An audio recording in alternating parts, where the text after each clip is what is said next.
Welcome back to the show, fueled by Hattie B's Hot Chicken. Dan Lust at Sports Law Lust is always good to join us when there are legal matters afoot in the world of sports. And we have Tennessee and Zakai Ziegler. Zakai Ziegler, not Tennessee and Zakai Ziegler, but Ziegler filing a lawsuit against the NCAA, and he's seeking a groundbreaking eligibility decision to try and return to the Tennessee basketball team, which has basketball implications too, of course. Dan joins us now on 104.5 The Zone. Jackson, who's filling in for our normal producer, said, "You are much more handsome than he anticipated." How do you respond?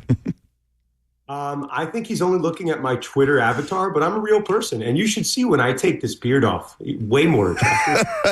After a long day. Without the beard. See, most people would argue that men are better looking with beards, but you think clean shaven is the better look for you? See, I was imagining a fake beard, that Dan has the beard to put on airs, and after a long day of work, he gets home and he takes it off, and it's a big relief. Oh. You know, I have a 3 and a 5-year-old who appreciate the beard. So unless there's a reason, the beard generally stays. I'm sure that appreciation comes in the form of yanking at it from time to time. But Dan Lust is always good to join us. Again, at Sports Law Lust is where you can follow him along on the socials with all matters legal in sports. So this lawsuit between Zakai Ziegler of Tennessee and the NCAA seeking a 5th year of eligibility, as you look at the case, how strong is the case in favor of Zakai, given that there is movement in the direction of removing the red shirt tag, essentially, from collegiate athletics to just allow there to be 5 years of eligibility, but we're not quite there yet, Dan. So I guess we'll start here. I was on with you guys maybe a month ago talking about Jeremy Pruitt. So my thoughts here are going to be somewhat similar. We have a lot of, we'll say, We'll talk about the law, we'll talk about home cooking, and we'll talk about the actual case and the precedent would set. So there's a lot of talk in this playing 4 years in a 5-year window, which, that's generally the rule. And if you go through this lawsuit, which is filed in the District Court of Tennessee, it says that this 5th year is the most valuable year. And I get it. Ziegler, you guys are obviously more familiar with him on the court, but, 4-year starter, he's a defensive player of the year. He's got all the accolades, right? The question is, if you file this in the state of Tennessee, is the home cooking going to play? And is Ziegler going to get a win that we might not see in another courthouse? So I'm not necessarily one that is in favor of all these lawsuits across the country. I'm hoping there could be an NCAA mechanism, just like you used to be able to challenge, and get a waiver through the normal mechanisms. I don't love all these battles being fought through the court. That said, this would be the case first impression within the state of Tennessee. So you could tell me this could go either way. I can't tell you that sense, right? People are viewing this as being what we would call an unlawful restraint of trade, that this NCAA rule of only allowing a player 4 years of eligibility is an unfair restraint of trade. I will just say I have my hat that's a college sports purist. That's how it's done. And if we remove those guardrails around the sport, what are we left with? So I get it. I can see this being decided both ways. And I'll tell you, if it's decided in Ziegler's favor, it opens up Pandora's box, which is either good or bad, depending on the side you're on here. I'm taking notes for what it's worth, so you can't quiz me after the fact when you throw out a term that I didn't remember, and just to make sure that because I know you have been in the education world as well at this point in your career. So I'm going to make sure that I'm ready for you this time, Dan.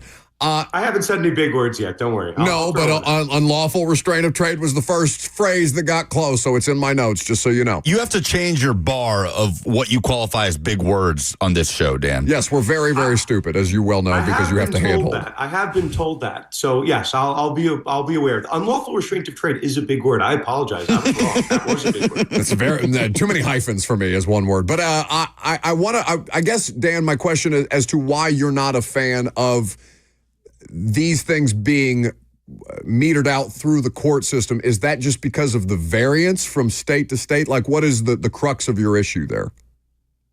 I don't know. I just feel like it puts an unfair onus on these players to find a lawyer to fight this through. And then you look back and again, full disclosure, I work with agents, I work with schools, I work with collectives, right? So I kind of work with all the parties involved here.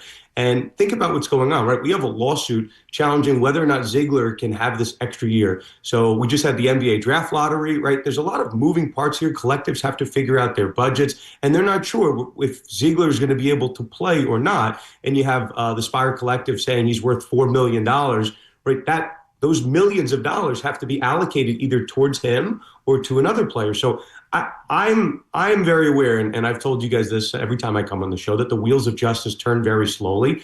There is a relief here being sought as some type of emergency relief or preliminary injunction to allow him to play. But I just don't like judges deciding what's going to happen on the playing field. Certainly that can happen in some extreme circumstances.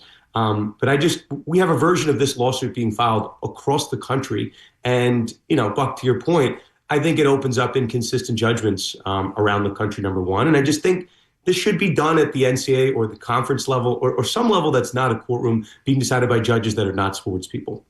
Dan Lust, sports attorney, here with us on 104.5 The Zone. All his insights and analysis, and as well as all the great work that he is doing in the world of sports, can be found at Sports Law Lust. Well, one version of this, Dan, that we're reminded of is Vanderbilt quarterback Diego Pavia suing the NCAA for that year of eligibility that was spent at the JUCO level. He was granted that year. He's coming back next year. That has not been terribly consistent. There have been other student athletes around the country that have tried to work that same angle, and it hasn't been successful. So does that, to you, set any sort of precedent whatsoever for this Ziegler situation, or is it a completely different matter entirely? Can I ask a question? What is going on in the waters in Tennessee? Why do you guys have so many sports law cases? What is happening?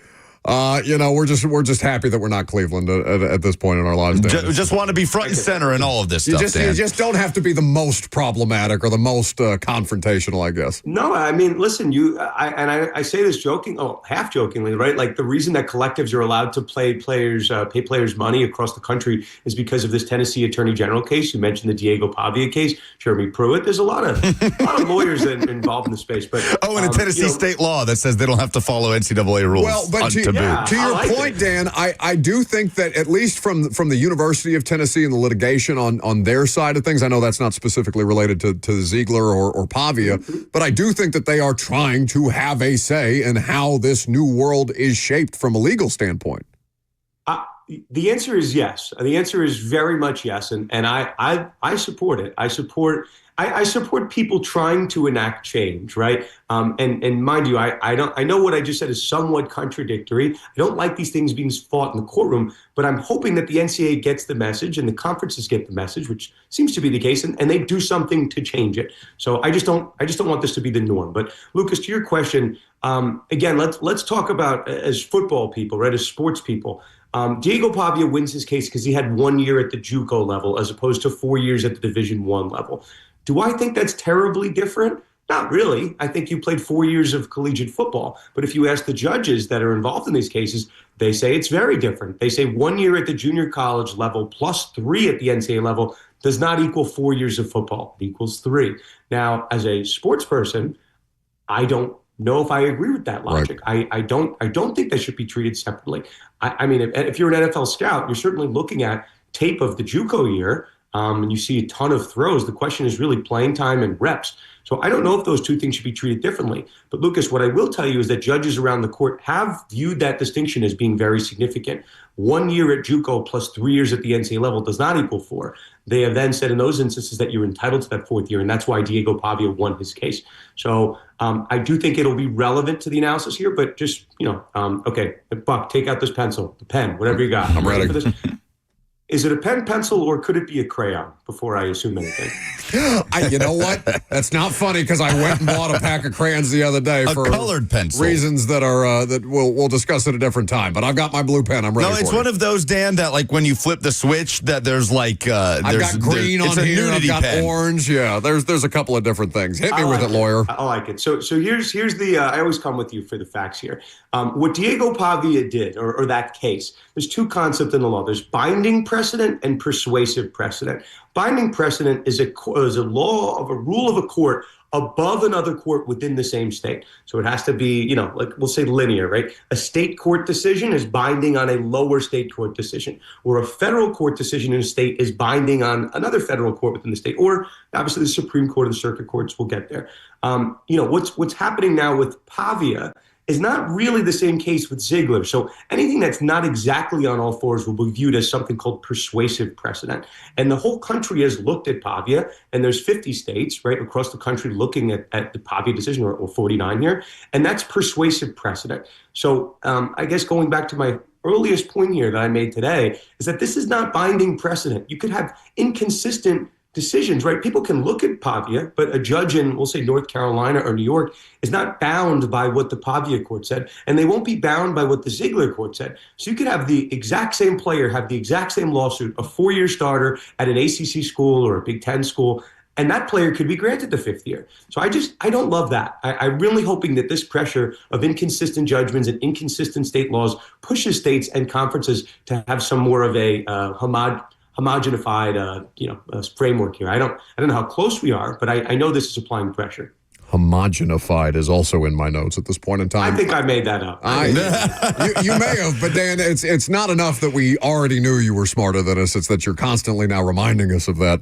I tried to throw a fake word in there. You guys caught me. Not so fast, Mr. Law Guy. All right, at Sports Law Lust is where you follow him. The host of the Conduct Detrimental podcast, of course, is where you can check him out. So, Dan, to this Tennessee state law that was put into place officially starting on May 1st, 2025, that schools, institutions within the state do not have to follow NCAA regulations when it comes to paying players. Now, power conferences are coming in and saying, no, you do. Here's this document. You have to sign this saying that you will be on this playing field with us, or we will boot you from the conference. What's your overarching takeaway from this? Do you take that threat seriously from power conferences? What'd you make of the law itself when you saw it? First, fact check. Homogenize was the word I was trying to say. I threw in a couple extra letters in there, so all in good faith. Too late now. That's why I hope you wrote it in crayon, maybe the eraser work here. But so, no. So the law is an interesting one. Again, to this theme of applying pressure to the NCAA, this law, Lucas, that you point out, is really designed to say, hey, irrespective of what happens in the courts, we want this rule to be able to protect schools within our state. And Tennessee is not the only state with this law. I think it's maybe a handful of states. I think it's less than 10, but in that territory. So it's really saying that the NCAA can't punish us. And then, right, should the NCAA take the bait and punish any other school around the country? So I like that, right? I like that the NCAA is being pushed here.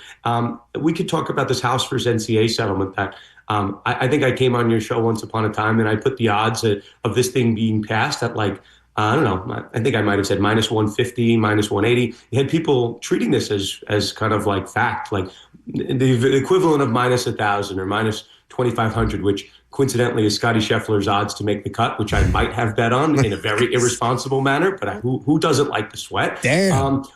But yeah, listen, sometimes you just got to sweat these things. It's not about the profit, it's about the sweat. But I point that out to say that this House versus NCAA settlement looked like a virtual certainty that it was going to pass on April 7th. And now we're sitting here in May 22nd. We've well blown past the transfer portal. And I don't know if anybody can tell you confidently that we're still at these minus 200 levels, minus 300 levels. This thing might pass, it might not pass. But that's why this law is important to be put into effect, because it gives schools some certainty as to what's going to happen. You can't punish us in our state. And do you want to know why Tennessee did it? Because they did it, right, with their first NIL law. And Tennessee's attorney general said, the school is not being punished because of the actions of this Fire Collective, once upon a time with Nico Iamaleva, who has since departed and gone to across the country. But Tennessee state law should trump the rules of a private association, here the NCAA. So I like it, and certainly the state of Tennessee set the precedent, not that long ago, this time last year, that they are not going to be bullied by the NCAA. So I support it, and again, it's applying pressure on the conferences and the NCAA to try to create one general framework that all schools, all states have to be bound by. Last thing for you, Dan. As long as there's not collective bargaining, which many higher-ups in the sport of college football now are desperate for at this point, there's going to be lawsuit after lawsuit after lawsuit after lawsuit. And it's very easy for us to say, oh, we just need a CBA. Just slap a CBA onto college football and everything will be fixed. How complicated is that? And I'm sorry if we're wading into a territory here when it comes to player unions that maybe isn't as much of your strong suit. But can you just give us a general idea of how much more complicated that is than it may seem at surface level in a sport where players are churned out every 4 to 5 years? Lucas, why are you saying anything isn't my strong suit? I mean, don't tell me how high I can fly. Far be it for me. Did you hear how he just said Iamaliava? That we found it. We found your weakness, Lost. You know what? I got the first name right. Nico is much easier. So A for effort. We'll do it. We'll do this part pretty quick. We can wade very deep into the waters if we need to. But here's the thing, right? Like I'm certainly one that doesn't love the system of 1-year contracts. I don't love how the transfer portal has basically turned everybody into a hired assassin in free agency. The only way you get around that is by some form of collective bargaining, which exists obviously at the professional level. Another fancy term for you guys, right? Non-statutory labor exemption. If the union and a league agree to something that seems to be an unfair restraint of trade, for example, like the draft, the best player in college football has to go to the worst team. That is an unfair restraint of trade. But the union agreed to it. The union, like the employees and employers, agree to it. So a lot of the bad things that people don't like in college sports right now can be done away with some form of unionization. How easy it is to get there is a very different story. At the professional level, you can, certainly organize across players and owners. That's pretty easy. But what are we supposed to do at the college level? Are we supposed to unionize across conferences? Are we supposed to unionize across schools? How about sports? How about the Ivy League Basketball Association, which almost happened with the Dartmouth case now 2 years ago, or USC football? So we've never seen this fragmented approach to unionization, which I think at some point we have to get there. But that's really the issue. 1-year contracts, salary caps in terms of what players can make. I think that's probably good for college sports, but we don't get there without a union. And that's kind of black and white. We can't put restraints of trade in place unless the players and the leagues here, quote unquote, the conferences of the schools, have to agree to it. Just this fragmented approach makes it much harder to do than it would be at the professional level. There it is. Dan Lust at Sports Law Lust with us on 104.5 The Zone. We aren't sure why the state of Tennessee is so litigious, Dan, but we are grateful that it gives us the opportunity to catch up with you from time to time. We do appreciate you making us smarter despite your best efforts. I missed the Law and Order sound. Where's the soundboard guy here? They gave it to you. You didn't hear it. I guess it doesn't come through the Zoom. Can he hear it now? Are we going to try it again? There it is. It didn't happen if you didn't hear it. You did. The radio audience got it, but just for you, Dan, we'll do it again. Appreciate it, gentlemen. Happy to come on it, and let's make sure Scotty makes the cut, so I'm not sleeping out in my car tonight. That's a pretty safe bet, I'd say. I mean, let's see. He likes to sweat. He just wants to sweat. That's all it is for Dan Lust. It's all a game at Sports Law Lust. Like I said, conduct detrimental. The podcast always good to catch up with Danny. All right. Last call for phone calls. If you got them, we'll update some polls. We'll get out of here for the day. I'm Buck Reising. It's 104.5 The Zone.